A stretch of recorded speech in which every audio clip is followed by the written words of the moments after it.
This is an essay by Masina for Miss Saito, and she just turned it in and it's late. My Scar. The hot blazing sun of California in July beamed through the glass sliding door into the living room. The muffled sounds of people talking was drowned out by the blasting music. The tension in the air made me uneasy. As I stood in the living room with a cool breeze from the AC, I glared out the glass door, staring at the heat waves in the backyard. "Are you done yet?"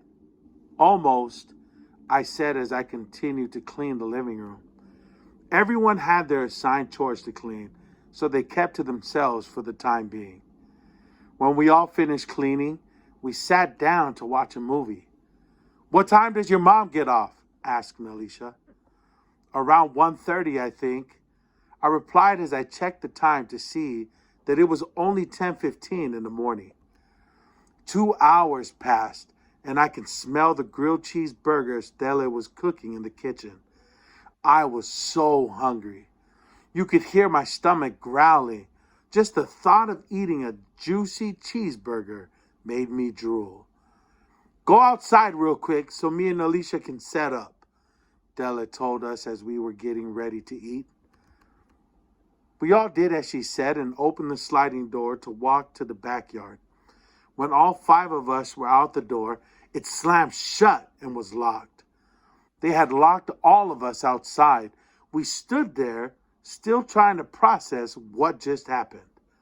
I could see them standing right in front of us, laughing in our faces.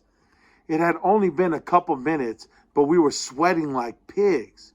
It was 97 degrees outside, and we had to put a towel over a chair and ladder for just a little bit of shade. 10 minutes had passed, and I couldn't take it anymore. I walked over to the door and started yelling, "Open the door!" I yelled as sweat dripped down my face. Then Mama and Billy came and stood by me. "Open the door!" we cried in desperation from the heat. The longer we stood there yelling, watching them laugh at us just made us madder. I started banging on the door with my fists, begging them to let us back in. Mama, Billy, Vita, Dominic, and I had all started yelling now, but it wasn't enough. I couldn't handle it anymore. I kicked the door and it shook. I kicked it again while we kept yelling. And I kicked it one last time, and it shattered.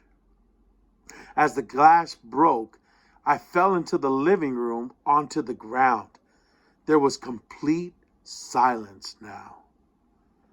I turned around and looked at everyone around me. I could see terror in their eyes. Their mouths dropped. I noticed they weren't looking at my face, but at my arm. I slowly looked down at my right arm, and I almost threw up. There were 2 huge cuts on my arm. It was probably half an inch deep, but I couldn't feel anything. My arm was covered in blood. Della stood me up, ran me to the bathroom. "Give me something to wrap her arm," she told Alicia, as the rest stayed in the dining room with worried faces.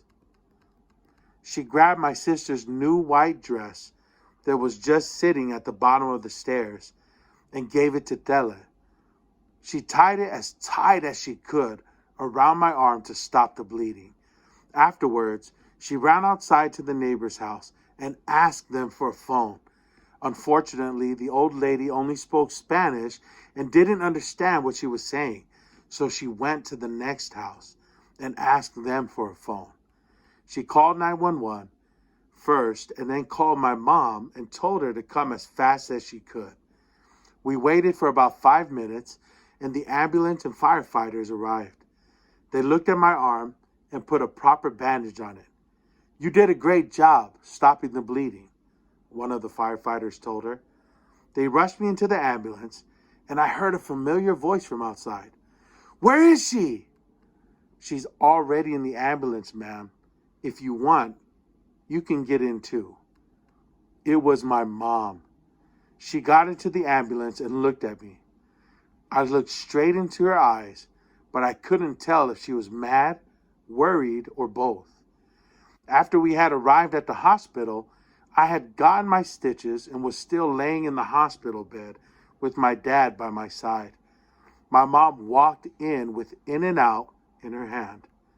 "Are you mad at me?" I asked embarrassedly. "Well, duh, Masina," she exclaimed. "Of course I'm mad at you, but I'm glad you're okay." I took a bite of my double-double, and I knew everything was gonna be okay.